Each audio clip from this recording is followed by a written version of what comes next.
या जो डाउट है, एक बार मैं ब्रीफ कर रहा हूं उस थ्योरम को, फिर से सुनना समझना, फिर उसके बाद हम सेकेंड थ्योरम का प्रूफ स्टार्ट करेंगे, ठीक है। तो थ्योरम की स्टेटमेंट क्या थी मैं एक बार फिर से बताता हूं। अगर हमारे पास एक ट्राइंगल एबीसी है, इस ट्राइंगल एबीसी में अगर एक साइड के पैरेलल, ये एक साइड है ना बीसी, अगर इसके पैरेलल में कोई एक लाइन बनाऊं और ये लाइन बाकी दोनों साइड को दो अलग अलग पॉइंट डी और ई पे कट कर रही है, तो उस स्थिति में, उस सिचुएशन में ये डी और ई इन दोनों साइड को सेम प्रपोर्शन में डिवाइड करेगा। इन शॉर्ट, अगर डीई बीसी के पैरेलल है तो एडी और डीबी का रेशियो एई और ईसी के रेशियो के बराबर होगा। क्लियर? तो इस थ्योरम के गिवन में आ जाएगा डीई पैरेलल टू बीसी और प्रूफ में आ जाएगा AD DB is equal to AE EC. समझ गए ना ये चीज? इसको प्रूफ करने के लिए हम दो ट्राइंगल्स को लेते हैं। जैसे सबसे पहले हमने ये वाला ट्राइंगल को लिया एडीई वाला और इसमें एक परपेंडिकुलर बना दिया ईएम, ठीक है। तो एडीई का जो एरिया होगा वो क्या हो जाएगा, हाफ एडी इंटू ईएम। तो ये इक्वेशन नंबर 1 आया। फिर सेकेंड, ये जो ग्रीन वाला ट्राइंगल है, इसका एरिया भी निकालने के लिए same formula, half base into height. समझ में आ गया ये चीज? तो इसका मिल गया। दोनों को अगर हम डिवाइड कर देंगे तो दोनों में से हाफ हाफ और ईएम कट जाएगा, तो एडीई और बीडीई का एरिया कितना आ जाएगा, एडी अपॉन डीबी। ये वाला रेशियो मिल गया। क्लियर? वही अप्रोच, वही प्रोसेस यहां तक हो गया था ना श्रेया। सेकेंड पार्ट में हम क्या करेंगे, सेकेंड पार्ट में ये व्हाइट वाला ट्राइंगल लेंगे और ये पिंक वाला ट्राइंगल लेंगे, ओके। और अब हम डी से एन में परपेंडिकुलर बनाएंगे, डीएन। तो इस वाले ट्राइंगल का एरिया जो होगा एडीई का, वो क्या बन जाएगा, हाफ बेस इंटू हाइट। तो ये हो जाएगा हाफ एई, उसका बेस एई है और हाइट क्या हो गई यहाँ पर, डीएन। और सेम पिंक वाले ट्राइंगल का एरिया क्या हो जाएगा, हाफ ईसी इंटू डीएन। तो ये ईसी उसका बेस हो गया और हाइट क्या हो गया यहाँ पर, डीएन। फिर इन दोनों को भी डिवाइड करेंगे तो हाफ हाफ कटेगा, डीएन डीएन कटेगा, क्या बच जाएगा, एई अपॉन ईसी। मतलब इन दोनों ट्राइंगल के एरिया का रेशियो एई अपॉन ईसी आ गया, जिसको हम इक्वेशन नंबर 6 दे देंगे। अब इक्वेशन 3 और 6 बहुत इंपॉर्टेंट है, क्योंकि इक्वेशन 3 का जो आरएचएस है एडीडीबी और 6 का आरएचएस है एईसी। इन्हीं दोनों को हमको प्रूव करना है, यही हमारा प्रूफ दैट वाला पार्ट है। तो एलएचएस को चेक करेंगे। एलएचएस ऑलरेडी इक्वल था यहां पर, लेकिन एलएचएस का डिनोमिनेटर अलग अलग था, है ना।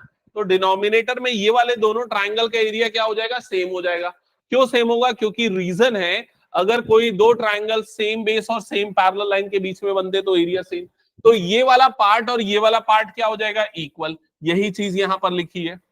फिर हम लिखेंगे इक्वेशन 6, 7 और 3 से दोनों के लेफ्ट साइड क्या है, आपस में इक्वल, तो दोनों के राइट साइड भी आपस में क्या हो जाएंगे, इक्वल। क्लियर ये चीज? तो ये है बीपीटी वाला थ्योरम।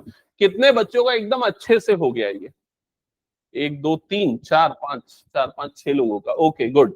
तो ये तो तय है, ये क्वेश्चन आने वाला है, मैं आपको बता चुका हूं, ठीक है। तो इसलिए अच्छे से प्रैक्टिस करना। अगर ये क्वेश्चन नहीं आया बाय चांस, वैसे तो 90% चांस है, अगर 10% नहीं आया तो क्या आएगा इसके बदले, वो वाला बता रहा हूं, ठीक है। तो अगला थ्योरम है थ्योरम 2 और इसकी हेडिंग है कन्वर्स ऑफ बीपीटी। थ्योरम 2 लिख दो, थ्योरम 2, और ये है converse of BPT, basic proportionality theorem.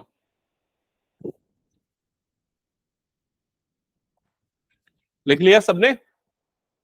Converse का मतलब क्या होता है, सबको पता है, उल्टा, उसका अपोजिट। क्लियर? तो जो मेन थ्योरम होता है उसके गिवन और टू प्रूफ को पलट देते हैं तो उसका कन्वर्स बन जाता है, बस इतना ही होता है ना। तो इसकी स्टेटमेंट पहले आप लोग लिखो, फिर मैं उसको समझाता हूं। तो सबसे पहले लिखना कन्वर्स ऑफ बीपीटी की स्टेटमेंट। तो यहां लिखो स्टेटमेंट। स्टेटमेंट में आएगा if A line divides, if A line divide, सब थोड़ा फास्ट लिखने की प्रैक्टिस करेंगे ना। If A line divides any two sides of a triangle, any two sides of a triangle in same ratio, in same ratio, then the line is parallel to the third side, then the line is parallel to the third side.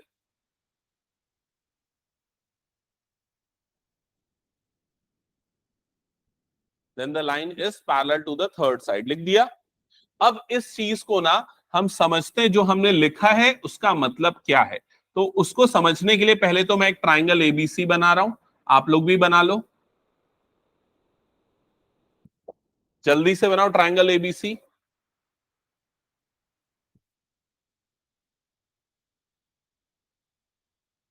बना लिया सबने? ठीक है। अब statement में आपने सबसे पहले क्या लिखा, सबसे पहली स्टेटमेंट क्या है, if A line divides two sides of A triangle in same ratio. मतलब अगर एक लाइन किसी ट्राइंगल के दो साइड्स को सेम रेशियो में डिवाइड कर रही है, यही मतलब हुआ पहली लाइन का। सबका ध्यान ना इधर पे होना चाहिए जो मैं बोल रहा हूं, ठीक है, अच्छे से सुनना समझना एक एक वर्ड्स को। तो अगर कोई लाइन किसी ट्राइंगल के दो साइड को सेम रेशियो में डिवाइड कर रही है, तो वो जो लाइन है वो कैसी बनेगी, वो लाइन लगभग ऐसी बनेगी, तभी वो दो साइड्स को कट करेगी, और कट करेगी तभी उसको डिवाइड करेगी सेम रेशियो में। तो मान लेते हैं ये वो लाइन है, इस लाइन का नाम भी दे देते हैं, इस लाइन का नाम है डीई, है ना। और ये जो लाइन डीई है, ये दोनों साइड को ए बी और ए सी को सेम रेशियो में डिवाइड कर रही है। समझ में आया? सेम रेशियो में डिवाइड कर रही है से मतलब होता है एडी और डीबी जिस रेशियो में है, एई और ईसी भी उसी रेशियो में है। ऐसा इस क्वेश्चन का गिवन वाला पार्ट है। क्लियर हो गया सबको ये? तो पहले ये लाइन बना लो, पॉइंट्स मार्क कर दो, और फिर लिखो given.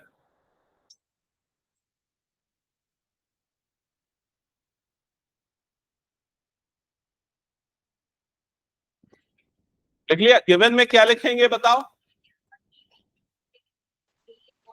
Good. AD upon DB is equals to AE upon EC. क्या ये क्लियर सबको? ठीक है, ये गिवन है। अब उसके बाद थ्योरम की स्टेटमेंट में देन के बाद क्या लिखा है, then the line is parallel to the third side. तो ये चीज हमको प्रूफ करनी है। क्या प्रूफ करना है? कि ये लाइन बीसी के पैरेलल है। तो यहां पर फिर क्या लिखेंगे हम, टू प्रूव। तो लिखो इस जगह पे टू प्रूव। तो हमें प्रूफ करना है कि डीई जो है वो पैरेलल है बीसी के। समझ में आया? तो अगर आप लोग बीपीटी देखोगे तो बीपीटी में क्या था, देखो फिर से देखना, बीपीटी का गिवन क्या था। गिवन था कि डीई पैरेलल टू बीसी, ये पैरेलल दिया था। और क्या प्रूफ करना था हमको, कि ये रेशियो बराबर है। लेकिन यहां पर क्या अलग है, यहां हमें पता है कि रेशियो बराबर है, और क्या प्रूफ करना है कि ये दोनों साइड्स क्या है, पैरेलल। समझ में आ गया? ठीक है। अब इसका प्रूफ हम यहां पर स्टार्ट करेंगे, और प्रूफ स्टार्ट करने के पहले हम एक छोटा सा कंस्ट्रक्शन करेंगे। तो यहां पर लिखना कंस्ट्रक्शन।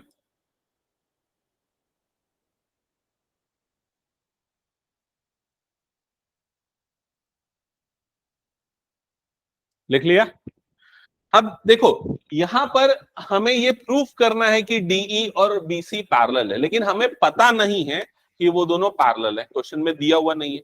तो हम डी से एक नई लाइन बना देते हैं, और जिसका नाम दे देते हैं डीई डैश। और हम ये मानते कि अभी जो हमने बनाया है डीई डैश, ये बीसी के पैरेलल बनाया है हमने। ठीक है। तो यहां पर मैं कंस्ट्रक्शन में क्या लिखूंगा, draw draw DE dash parallel to. किसके पैरेलल बनाया है? अरे बोलो सभी, किसके पैरेलल बनाया है? बीसी के। ठीक है। तो डीई डैश किसके पैरेलल बना दिया हमने? बीसी के। क्लियर यहां तक? ओके। अब सुनो मेरी बात ध्यान से। अगर मैंने इसको इसके पैरेलल बनाया, और अगर मैं ये प्रूफ कर दूं कि ई और ई डैश एक ही जगह पे है, एक ही पॉइंट को बता रहा है, क्लियर, तो इसका मतलब डीई भी किसके पैरेलल हो जाएगा? बीसी के। समझ में आएगा कि नहीं ये चीज? और हमारा काम खत्म हो जाएगा। तो मतलब अब हमको करना क्या है, हमको ये प्रूफ करना पड़ेगा कि ई और ई डैश अलग अलग नहीं है, एक ही पॉइंट है। समझ गए ना ये चीज?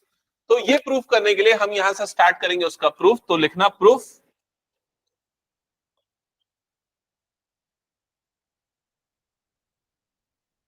अब इसका प्रूफ करने के लिए हम बीपीटी का थ्योरम यूज करेंगे। बीपीटी का थ्योरम कब अप्लाई होता है? बीपीटी का थ्योरम तब अप्लाई होता है जब हमें पता होता है कि किसी एक साइड के पैरेलल एक लाइन बन रही है। तो हमें पता है कि बीसी के पैरेलल एक साइड बन रही है, वो कौन सी है? डीई डैश, जो हमने कंस्ट्रक्ट किया है। क्लियर? तो हम यहां पर प्रूफ में लिखेंगे सबसे पहले DE dash is parallel to BC. DE dash BC के पैरेलल है, क्यों? क्योंकि हमने कंस्ट्रक्ट किया है। तो यहां रीजन भी लिखना पड़ेगा, बाय कंस्ट्रक्शन। क्लियर? और अगर ये दोनों पैरेलल हैं तो बीपीटी यहां पर अप्लाई होगा, और बीपीटी अप्लाई होगा तो बीपीटी क्या बोलता है, कौन सा रेशियो बराबर होगा? एडी अपॉन डीबी और एई डैश अपॉन ई डैश सी। क्लियर हो गया ये चीज? तो हम क्या लिखेंगे यहां पर? By BPT AD upon DB is equals to AE dash upon E dash C. क्या ये क्लियर? ठीक है, सबको समझ में आ गया यहां तक? अब इसको एक काम करता हूं, मैं इक्वेशन नंबर 1 दे देता हूं यहीं पर। अब इसके बाद जो गिवन वाला पार्ट है वो देखो, क्वेश्चन में क्या गिवन था आपको? AD DB is equal to AEC. तो वो गिवन वाले पार्ट को दोबारा लिख देता हूं यहां पर। क्या लिखूंगा? AD upon DB is equal to AE upon EC. और ये इसलिए इक्वल है क्योंकि ये क्वेश्चन में गिवन था, ये स्टेटमेंट में गिवन था, तो साइड में लिख दो गिवन। ठीक है? अब इक्वेशन 1 और 2 को बहुत ध्यान से देखो, आपको क्या सिमिलैरिटी दिख रही है दोनों में? जो 1 और 2 आखिरी दो स्टेटमेंट लिखी है, क्या दिख रहा है दोनों में? दोनों के लेफ्ट में क्या है? एडी अपॉन डीबी है ना? तो दोनों का राइट भी आपस में क्या हो जाएगा? इक्वल। तो आप क्या लिखोगे? By equation 1 and 2, by equation 1 and 2 क्या इक्वल होंगे? बोलो जल्दी। A dash upon E dash C is equals to A upon E C. Correct? सबको ये क्लियर हो गया? ओके, ये लिख लिया सबने? अब देखो इसके बाद ना, यहां पर देखो ये ए डैश ए, यहां ई डैश सी ई सी, ऐसा आ रहा है। मतलब जहां जहां पर ई डैश है वहां पर क्या मिल रहा है हमको? ई। यहां पर भी वैसे ही हो रहा है। तो इसका मतलब ये तभी होगा जब ई और ई डैश क्या होंगे? सेम पॉइंट होंगे। समझ में आ रहा है कि नहीं ये चीज? तो इसके बाद हम लिख सकते हैं it implies E and E dash are same points. तो इसका मतलब ई और ई डैश क्या होंगे? एक ही पॉइंट्स होंगे, तभी ये दोनों वैल्यू सेम है, बराबर आ रही है। क्लियर हो गया ये चीज? और ई और ई डैश अगर सेम पॉइंट है, और कंस्ट्रक्शन में हमने ये बोला था कि डीई डैश पैरेलल है बीसी के, तो डीई डैश पैरेलल था बीसी के, क्योंकि हमने कंस्ट्रक्शन ऐसा ही किया था। तो दोनों सेम पॉइंट होने के कारण हम ई डैश को बदल के ई लिख सकते हैं उसकी जगह पे। तो क्या प्रूफ हो जाएगा? डीई पैरेलल टू बीसी हो गया, हेंस प्रूव्ड। क्लियर सबको ये? तो इसका प्रूफ छोटा है एज कंपेयर टू बीपीटी, और आप इजीली इसको कर सकते हैं। ये समझ में आ गया? अब आपको दोनों थ्योरम का ना कंक्लूजन दिमाग में रखना है, कब कौन सा थ्योरम लगेगा क्वेश्चंस बनाने के पहले। ओके, नोट किया तो मैं हटा दूं फिर इसको? चलो अब सीधे स्टार्ट करते हैं हम क्वेश्चंस के साथ। तो एक्सरसाइज 6.2 स्टार्ट होगा, और इसका क्वेश्चन नंबर 1 लिखा हुआ है। तो सबसे पहले आप क्वेश्चन नोट डाउन करो जल्दी से। क्या क्या चीजें नोट डाउन करनी है मैं आपको यहां पर हाईलाइट करके बताता हूं। आप सबसे पहले ये लिखो कि डीई पैरेलल बीसी, ये गिवन है। क्वेश्चन में क्या गिवन है? डीई पैरेलल बीसी, ये गिवन है। और क्या फाइंड आउट करना है? तो फर्स्ट पार्ट में आपको फाइंड आउट करना है ईसी की वैल्यू, और सेकेंड पार्ट में आपको क्या फाइंड आउट करना है? एडी की वैल्यू। ये क्वेश्चन आपको दिया हुआ है और सामने फिगर बना हुआ है। क्लियर हो गया? सबने नोट किया? हाँ, अब ध्यान से देखो, फिगर वन में पहले जो चीज गिवन है उसको हाईलाइट करो। तो क्या हाईलाइट करेंगे यहां पर, क्या हाईलाइट करेंगे? DE parallel to BC. कैसे शो करते हैं फिगर में कोई दो साइड्स पैरेलल है, कैसे शो करते हैं पैरेलल है? एरो बना देते हैं। जैसे ये यहां पर एक एरो बनाए, यहां पर भी एक एरो बनाए, इससे क्लियर हो जाएगा कि ये दोनों क्या है आपस में, पैरेलल। अगर किसी ट्राइंगल में आपको ये पता है कि ये साइड इसके पैरेलल है, तो कौन सा थ्योरम लगेगा, बीपीटी या उसका कन्वर्स? दो ही पढ़ा है ना हमने, कौन सा लगेगा? बीपीटी। जब पैरेलल दिया होता है तो हम क्या लगाते हैं, बीपीटी। और बीपीटी क्या बोलता है कि अगर ये दोनों साइड्स पैरेलल तो रेशियो कौन से इक्वल होंगे, AD upon DB is equal to AE upon EC. समझ गए ना? तो हम यहां पर इस तरीके से लिखेंगे, in triangle ABC, in triangle ABC DE is parallel to BC, क्योंकि ये गिवन था। तो by using BPT, by using BPT AD upon DB का रेशियो इक्वल होगा किसके, एई अपॉन ईसी के रेशियो के। क्लियर सबको यहां तक? अब ये चारों में से तीन वैल्यू आपको दी हुई है, तो एडी की वैल्यू कितनी दी हुई है देख के बताओ। 1.5, तो यहां पर रख दिया 1.5 अपॉन डीबी की वैल्यू है 3 सेंटीमीटर, एई की वैल्यू है 1 सेंटीमीटर, और ईसी निकालना है तो ईसी की जगह पे ईसी आ गया। क्लियर? अब अगर आपको ईसी निकालना है तो पहले तो आपको यह पता होना चाहिए कि 1.5 का डबल कितना होता है, कितना होता है 3। तो अगर इससे मैं काटूंगा तो कितने बार में कटेगा, 2 बार में कटेगा। समझ में आ गया कि नहीं ये चीज? तो इसका मतलब हमें यहां पर क्या मिला, 1/2। लेफ्ट साइड में बना 1/2 और राइट साइड में क्या बना, 1 अपॉन ईसी। ऐसे ही हुआ।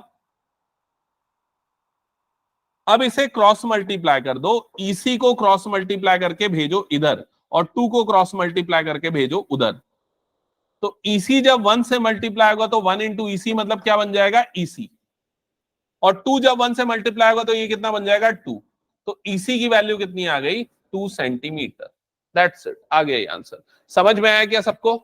अगर आया तो सेकंड वाला बना के दिखाओ मुझे जल्दी से, और जिसको समझ में नहीं आया पूछो मुझसे।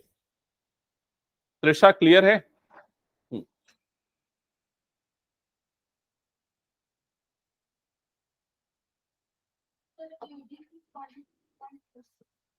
ओके, ठीक है।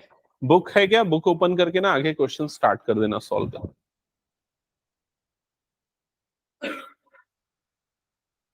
और किसी ने सॉल्व किया तो मुझे जल्दी से बताना।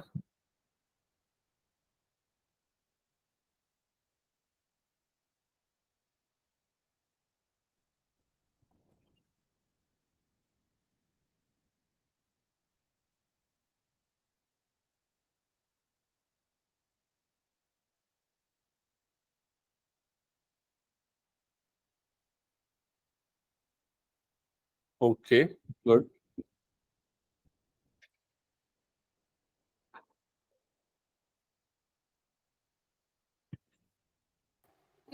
Sir 2.4 centimetre.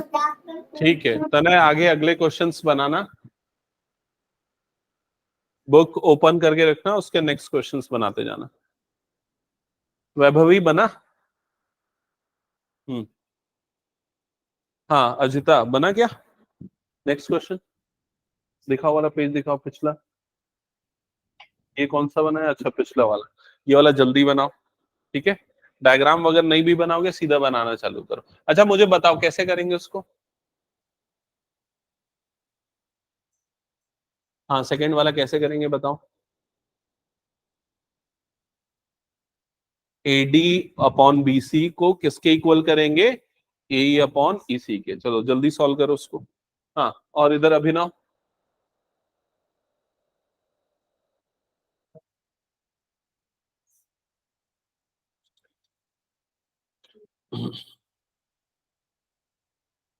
देख सबसे पहले ना ये पॉइंट हटा दे तो 18/54 होगा। 18 की टेबल 1/3, तो ये कितना आ जाएगा 1/3। तो क्या लिखा था, हाँ क्या है 2, तो अगला क्वेश्चन बनाना। बुक क्यों नहीं लेके आते हो यार तुम लोग, बुक लेके आया करो।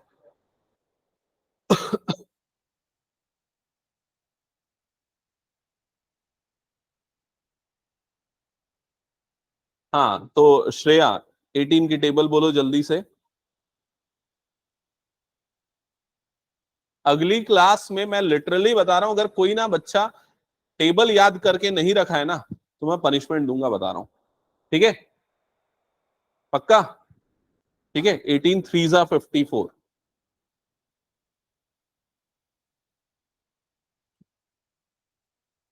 या तो अपनी नोटबुक के सामने लिख के रखो पूरी टेबल।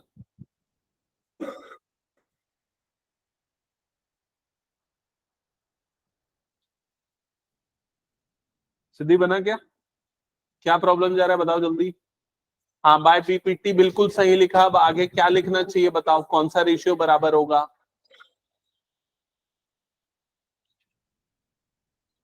देखो इधर सामने देखो, तुमने लिखा डी और बीसी पैरेलल है।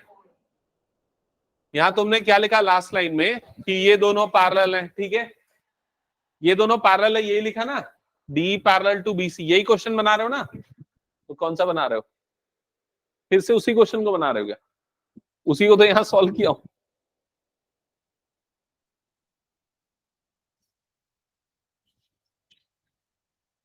हाँ करेक्ट, नेक्स्ट, नेक्स्ट क्वेश्चन बनाओ।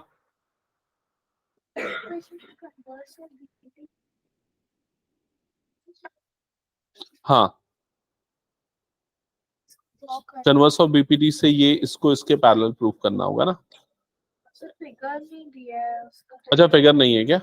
चेक करना पड़ेगा, ड्रॉ करके देखो उसको रफ में खुद से, है ना। ऐसे ही कर।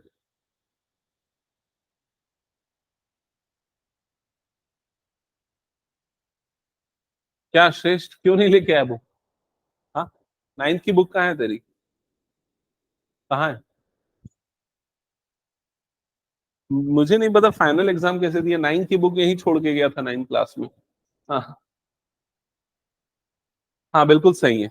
उसके बाद ना ये 7.2 को ना इधर क्रॉस मल्टीप्लाई कर दो, ऊपर चला जाएगा, तो 7.2 डिवाइडेड बाय 3 आएगा। हाँ हाँ ठीक है, आगे वैल्यू पुट करो। बताओ सिद्धि जल्दी क्या कर रहे हो? पेपर हटाओ। हाँ बाय अप्लाइंग बीपीटी, अब क्या होगा बीपीटी अप्लाई करने से कौन सा रेशियो इक्वल होगा? देखो इधर दिखा रहा हूं, ये देखो, ये एडी अपॉन डीबी का रेशियो दिख रहा है, ये किसके बराबर होगा? एई अपॉन ईसी के। तो लिखो ये चीज, AD upon DB, AD upon DB is equal to AE upon EC. समझ में आया? अब वो चारों में तुमको 3 वैल्यू पता है, कौन कौन सी वैल्यू पता है? देखो एडी पता है, डीबी पता है, और एई पता है, और ईसी पता है। चारों पता है क्या? कैसे पता था चारों?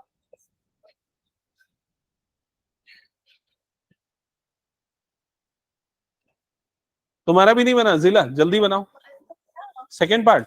ओके ठीक है, जिनका हो गया नेक्स्ट क्वेश्चन बनाओ जल्दी। तुम लोग का हो गया क्या? नेक्स्ट बनाना चालू किया? फिगर पढ़ो ना क्या लिखा हुआ है क्वेश्चन में। इसको काटो पहले, ये 18 1 जा 18 3 जा 54 होगा, तो कट करो उसको। दिखाओ पेन जल्दी दिखाओ, और तुम भी इधर पे ध्यान दो, तुम दोनों का ही बस बचा है। सिद्धि इधर देखो, ये 1.8 है ना, पेज पढ़ लो, ये पॉइंट पॉइंट दोनों से हट जाएगा, तो 18 1 जा 18 3 जा 54, समझ गए? तो क्या बना? AD upon 7.2 is equal to 1 upon 3। Clear? 7.2 को इधर भेज दो, तो एडी इज इक्वल टू कितना हो जाएगा? 7.2 डिवाइडेड बाय 3। समझ में आ गया? 3 से इसको काटो, 3 2 जा 6, 3 4 जा 12, तो ऐसे बनेगा। ठीक है सिद्धि, नोट कर लेना उसको बाद में। नेक्स्ट क्वेश्चन मैं बता रहा हूं, ध्यान दो, इसका सेकंड पार्ट सबका बन गया होगा, 2.4 आ गया ना। ये वाला पार्ट किसका किसका बन गया है? ओके चलो चेक करते हैं, इधर पे ध्यान देना और जल्दी सीखना है आप लोगों को, इसलिए अलर्ट रहो एकदम। क्वेश्चन में लिखा है E and F R the points on sides P Q and P R of triangle P Q R. पहली लाइन समझ में आई क्या? क्या बोल रहा है पहली लाइन में?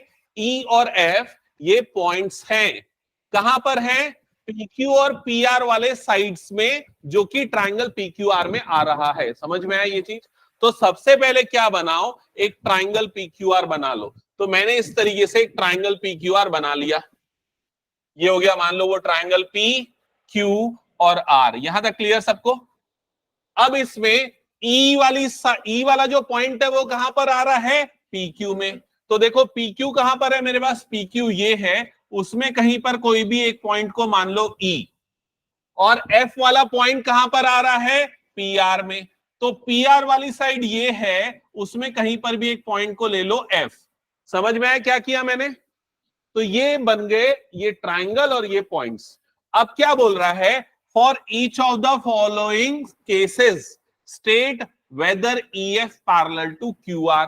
तो EF कहां पर है? उसके लिए इन दोनों को ज्वाइन करेंगे तो बनेगा EF। अब आपको बताना है कि EF और QR पैरेलल है या फिर नहीं। तो ये दोनों कब पैरेलल होंगे वो पता चलता है कन्वर्स ऑफ BPT से। कन्वर्स ऑफ BPT क्या बोलता है कि अगर इन दोनों का रेशियो और इन दोनों का रेशियो बराबर है तो ये दोनों क्या हो जाएंगे? पैरेलल। समझ में आया? श्रेष्ठ, क्या बोला मैंने? जब मैं बोल रहा हूं और समझा रहा हूं ना, तो इधर उधर नहीं देखना, यही ध्यान होना चाहिए। ठीक है? तो अगर ये रेशियोज इक्वल आएंगे तो प्रूफ होगा कि ये दोनों क्या है? पैरेलल। तो इसके लिए हमको चेक करना पड़ेगा, कौन से रेशियोज चेक करना पड़ेगा? बोलो जल्दी, देख के बताओ। PE upon EQ is equals to FR। अगर ये रेशियो इक्वल तो पैरेलल। ठीक है, अब चेक करते हैं फर्स्ट क्वेश्चन में। फर्स्ट क्वेश्चन में PE कितना दिया हुआ है? देखो 3.9, तो इसकी जगह पे लिखा 3.9। EQ कितना दिया हुआ है? देखो EQ है क्या? है 3, तो EQ की जगह पे 3। PF कितना दिया हुआ है? 3.6, तो PF की जगह पे 3.6। और FR कितना दिया हुआ है? 2.4, तो FR की जगह पे 2.4। क्या ये सबको क्लियर हो गया? अब पॉइंट वाले कैलकुलेशन में किसको किसको प्रॉब्लम है, एकदम साफ साफ बोल दो, मैं भी ठीक करता हूं। है? ठीक है, चलो इधर पे ध्यान दो। पॉइंट वाले कैलकुलेशन को कैसे सुधारा जाए। जैसे यहां पर 0.9 है, यहां पर 3 के बाद कुछ नहीं है, तो मान लेता हूं यहां पर पॉइंट क्या है? 0 है। समझ गए?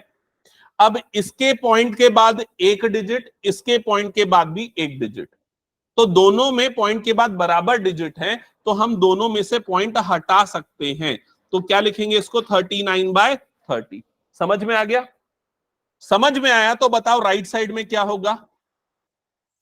36/24। ऐसे ही होगा। क्या ये दोनों बराबर होंगे या नहीं, उसके लिए काटते हैं दोनों को। तो ये किससे कटेगा? 12 से। 12 2 जा 24, तो ये 2 बार में गया, और ये कितने बार में जाएगा? 12 3 जा। क्या ये क्लियर?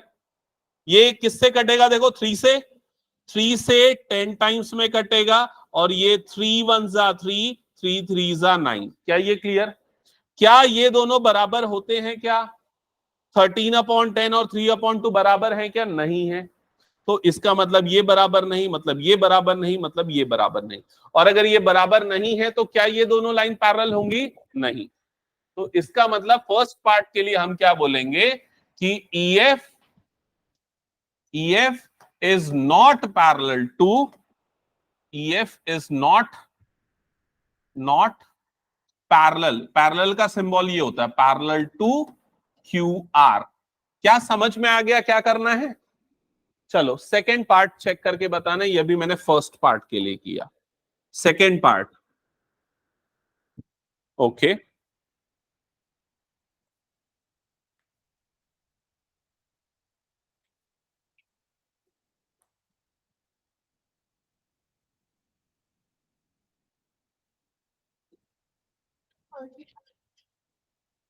हाँ, ओके ठीक है। आगे पलक कंटिन्यू करना, नेक्स्ट क्वेश्चन सॉल्व करना।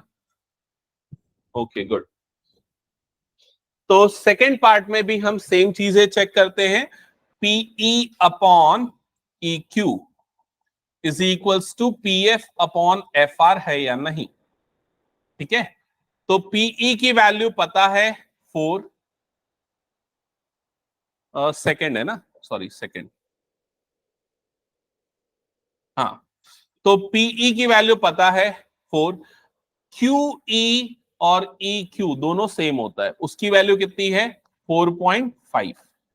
राइट साइड में पीएफ की वैल्यू कितनी है 8 और एफआर की वैल्यू कितनी है 9। समझ गए? अब बताओ कैसे इसको पॉइंट को सॉल्व करोगे, बताओ। ये पॉइंट लगा के इसके बाद क्या लगा देता हूं 0, फिर क्या लिखेंगे बोलो जल्दी इसको 40/45 और इधर पे क्या आया 8/9।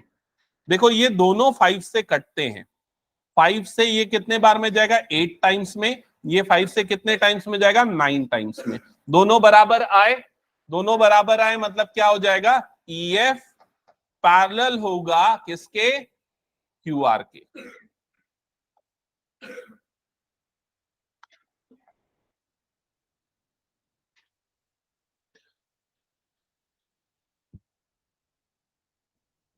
हाँ थर्ड वाला बना रहे हो ना? हाँ बोलो। किसी का कोई डाउट है ना तो अनम्यूट करके पूछना। हाँ क्या पूछ रहे हैं?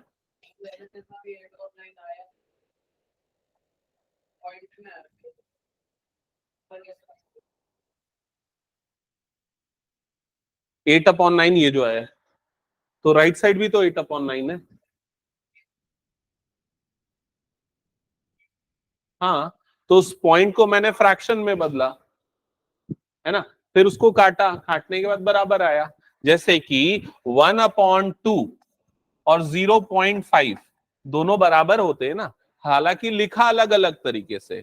0.5 को मैं क्या लिख सकता हूं 5/10 ये लिख सकता हूं, तो 1/2 5/10 के भी बराबर है, 0.5 के भी बराबर है, और इसको अगर काटूंगा तो भी कितना हो जाएगा 1/2। तो तीनों बराबर है, लिखने का तरीका बस अलग अलग है, तो इसीलिए हम उसको सिंप्लीफाई करके चेक किए करते हैं। ठीक है, हाँ थर्ड पार्ट बन गया कि नहीं एक बार चेक करते हैं।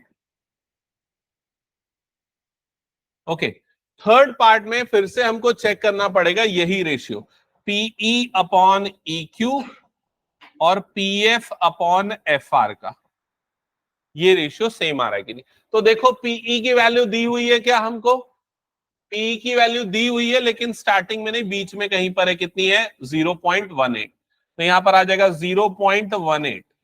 EQ की वैल्यू दी हुई है क्या, EQ की वैल्यू दी हुई है क्या देख के बताओ, नहीं दी है EQ की वैल्यू, तो क्या करें EQ की वैल्यू निकालेंगे। अब कैसे निकालेंगे EQ की वैल्यू, तो उसके लिए उसने कुछ और दिया होगा, देखो यहां पर क्या दिया हुआ है PQ दिया हुआ है, समझ रहे हो। तो मेरी बात ध्यान से सुनना, यहां पर उसने ये वाली पूरी वैल्यू दी हुई है P से लेके Q तक की वैल्यू, ठीक है, और कौन सी वैल्यू दी हुई है यहां पर P से E तक की वैल्यू, मतलब यहां से यहां तक की वैल्यू, ये दो चीजें दी हुई है, समझ गए ना। तो ये बताओ मुझे P से Q तक की लेंथ कितनी है बताओ, P से Q तक की लेंथ कितनी है 1.28, तो ये आ गया 1.28। P से E तक की लेंथ कितनी है बताओ 0.18, तो ये वाली लेंथ हो गई 0.18, क्या ये समझ गए। तो E से Q तक की लेंथ अगर मुझे निकालनी है तो क्या करना पड़ेगा, पूरे PQ में से माइनस करना पड़ेगा किसको PE को, तो मुझे क्या मिल जाएगा EQ मिल जाएगा। समझ में आ रहा है मैं क्या दिखा रहा हूं, क्या समझा रहा हूं, ठीक है। तो अगर 1.28 में से मैं 0.18 को माइनस करता हूं तो क्या मिलेगा 1.10, यही मिलेगा। तो ये वाली लेंथ कितनी आ जाएगी 1.10 EQ की लेंथ, तो EQ की जगह पे क्या लिखेंगे हम 1.10। क्या ये क्लियर हुआ सबको। अब वैसे ही देख के बताओ PF दिया है क्या, PF क्वेश्चन में दिया है, कितना दिया है 0.36, तो 0.36 आ गया। हाँ श्रेया कुछ डाउट है क्या, हाँ PF आ गया 0.36। अब हमको क्या चाहिए नीचे में FR चाहिए, तो FR की लेंथ क्वेश्चन में दी हुई है क्या, नहीं दी है। FR की जगह उसने क्या दे दिया है PR दिया है, तो PR देखो कहां से कहां तक है, यहां से यहां तक पूरा क्या है PR, और P से R तक की लेंथ कितनी है देखो यहां पर 2.56, समझ में आया। और PF की लेंथ भी हमको पता है, PF कितना है 0.36, यहां से यहां तक की लेंथ कितनी है 0.36, ये आ गया 0.36।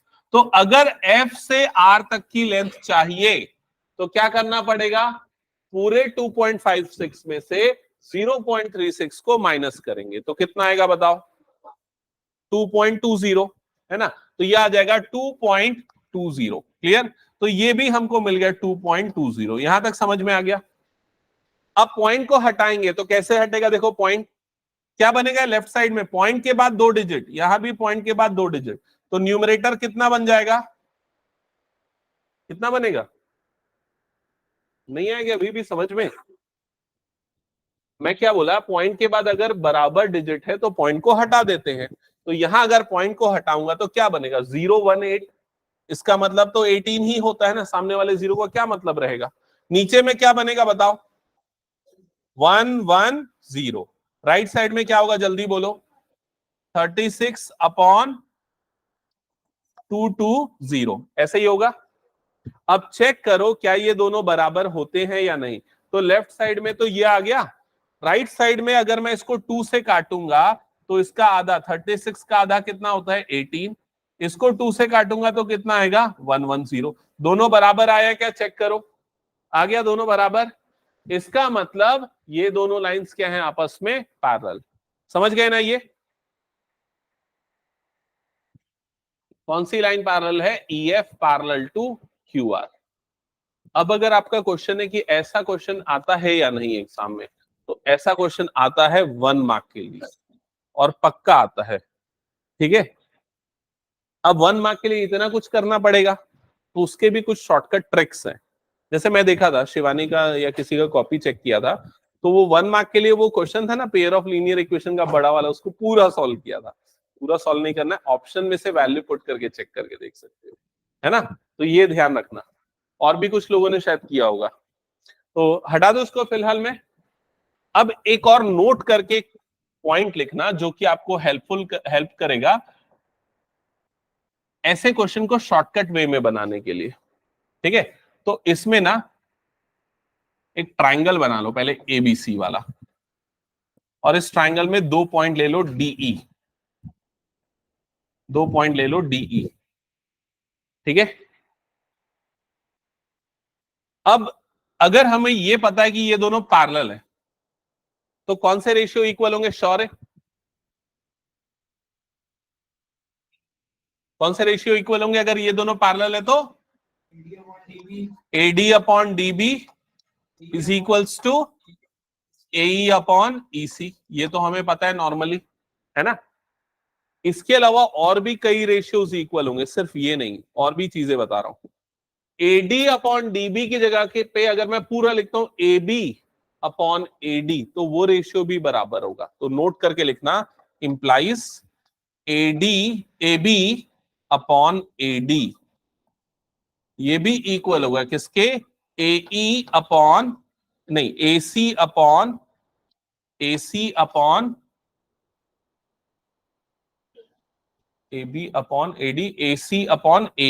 इसके इक्वल होगा। क्लियर। अब जो चीज यहां पर मैंने लिखी उसको फिगर में देखा क्या, बताओ जल्दी से। फिगर में देखा ना, AB मतलब पूरा, AD मतलब ये वाला पार्ट, फिर राइट साइड में क्या लिखा, AC मतलब पूरा, EC मतलब AE मतलब ये वाला पार्ट। समझ गया ना, ये रेशियो इक्वल हो। और कौन कौन से रेशियो बनेंगे बताओ तो। अभी जैसे ये पूरा और ये लिया, वो पूरा और ये भी लिया, और क्या बनेगा, AB/BD ये वाला पार्ट, ये किसके इक्वल होगा, AC/EC के। क्या ये समझ में आया, रेशियो को देखो यहां पर भी और फिगर में भी मैच करो। AB मतलब पूरा, DB मतलब ये वाला पार्ट, AC मतलब ये पूरा और EC मतलब ये वाला पार्ट। समझ गए ना ये चीज। तो अगर ये पैरेलल है तो सिर्फ ऐसा नहीं कि यही रेशियो बराबर होंगे, और भी ये सारे रेशियोज बराबर होंगे। क्लियर ये चीज। और कन्वर्स में भी यही ट्रू होगा, अगर ये वाले रेशियो बराबर है तो ये दोनों लाइंस क्या हो जाएंगी, पैरेलल। ये मैं इसलिए बताया क्योंकि जो पिछला वाला क्वेश्चन है ना, पिछले वाले क्वेश्चन में आप जो निकाल रहे थे ना EQ और FR, उसको बिना निकाले भी वो प्रूफ कर सकते हो। कैसे बिना निकाले प्रूफ कर सकते हो, आप सीधे ये वाला रेशियो देख लो, PQ का और PE का रेशियो देखो। तो PQ का रेशियो कितना है 1.28, इसका रेशियो कितना है 0.8। फिर उसके बाद PR और PF का रेशियो देखो, वो रेशियो भी बराबर आएगा तो भी ये दोनों लाइंस क्या हो जाएंगी, पैरेलल। ये शॉर्टकट ट्रिक है जिससे आपका टाइम सेव होगा, समझ गए ना। ये हटा दो इसको फिर मैं। ओके चलो नेक्स्ट क्वेश्चन पे आते हैं आगे। हाँ तो क्वेश्चन पढ़ो जल्दी से, फिगर ड्रॉ करो।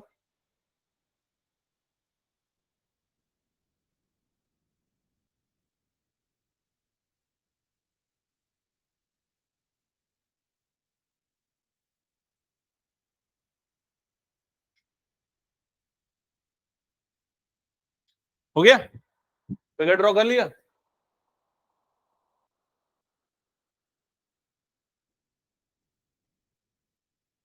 भाई ये सब मेहनत ना मैं पहले कर चुका हूं, इसलिए मैं वेट करता हूं तुम लोग करो जल्दी जल्दी, तुम लोगों का टाइम अभी मेहनत करने का। ये सब एक एक एक्सरसाइज के एक एक क्वेश्चन को अलग निकाल के बना चुका हूं मैं। हो गया, बना लिया फिगर। ओके अब इसको समझो कि इस क्वेश्चन में क्या दिया हुआ है और क्या पूछ रहा है, प्रूफ करना है या फाइंड करना है, वो खुद से पढ़ के उसकी अंडरस्टैंडिंग बनाओ। ये कैसा बनाया है और कौन सा फिगर बनाया है?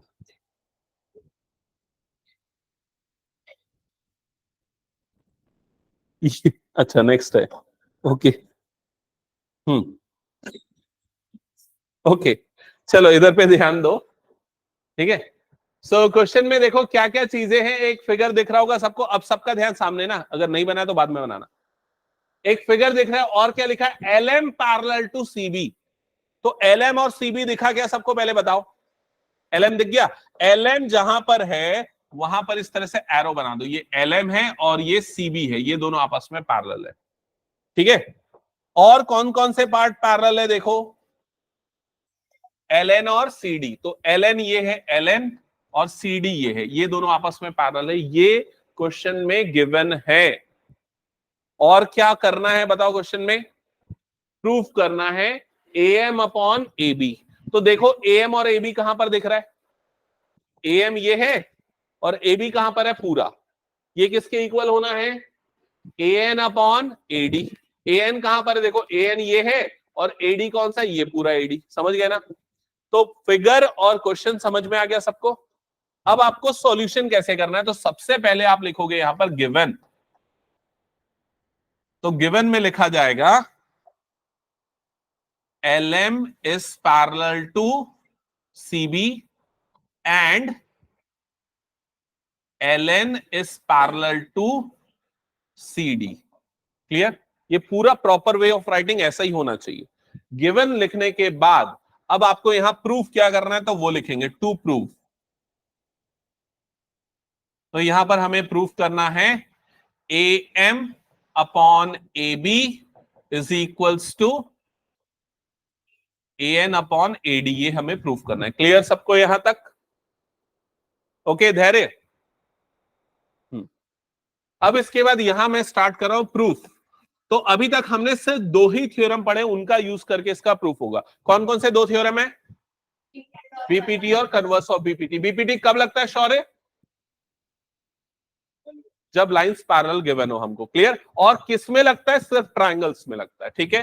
तो यहां ट्राइंगल चेक करो जिसमें आपको कुछ पैरेलल दिया हो, तो कौन सा ट्राइंगल है, ए बी सी इसमें, और इसमें ये दोनों क्या है, पैरेलल। मतलब हम यहां क्या लगा सकते हैं, बीपीटी। तो आप लिखो in triangle, in triangle A B C, in triangle A B C, देखा सबने, इन ट्राइंगल एबीसी। फिर इसके बाद क्या लिखेंगे, एल एन पार L M parallel to, L M parallel to BC, L M BC के पैरेलल है। सो बाय बीपीटी, तो इसमें लगेगा बेसिक प्रोपोर्शनैलिटी थ्योरम। तो बीपीटी से कौन सा रेशियो इक्वल होगा बताओ जल्दी, सुम ये शौर्य ये बताएगा, अक्षांश, अच्छा नहीं बॉबी बता, कौन सा रेशियो इक्वल होगा।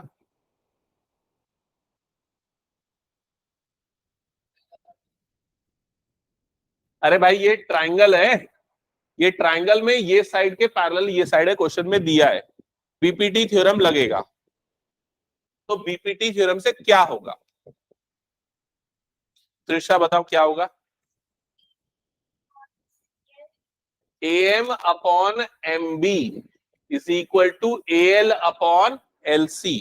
ये हमने पढ़ा था कि नहीं भाई? ट्राइंगल ऐसा हुआ करता था इस तरीके का, और ये अपॉन ये इज इक्वल टू ये अपॉन ये, ऐसा बोलते थे। ट्राइंगल बस थोड़ा सा मोड़ दिया, और क्या फर्क पड़ा है उसमें? समझ रहे हो कि नहीं ये चीज? AM upon MB AL upon LC। Clear हो गया ये चीज? तो लिखो इसके बाद बाय BPT आप क्या लिखोगे यहां पर? AM upon MB is equals to AL upon LC, और इसको कंसीडर करो इक्वेशन नंबर 1। क्या ये समझ में आ गया सबको? पक्का ना? अभी पूछूंगा आगे में। अब जो काम मैंने ऊपर वाले ट्रायंगल के लिए किया वही काम मुझे नीचे वाले ट्रायंगल के लिए भी करना है। तो क्या लिखूंगा सबसे पहले ये बताओ? इन ट्रायंगल ADC लिखो जल्दी से। In triangle ADC, in triangle ADC। फिर उसके बाद क्या लिखेंगे? LN is parallel to CD। ठीक है, LN और CD पैरेलल है, देखो क्योंकि क्वेश्चन में दिया था। ठीक है, फिर क्या लिखेंगे बताओ?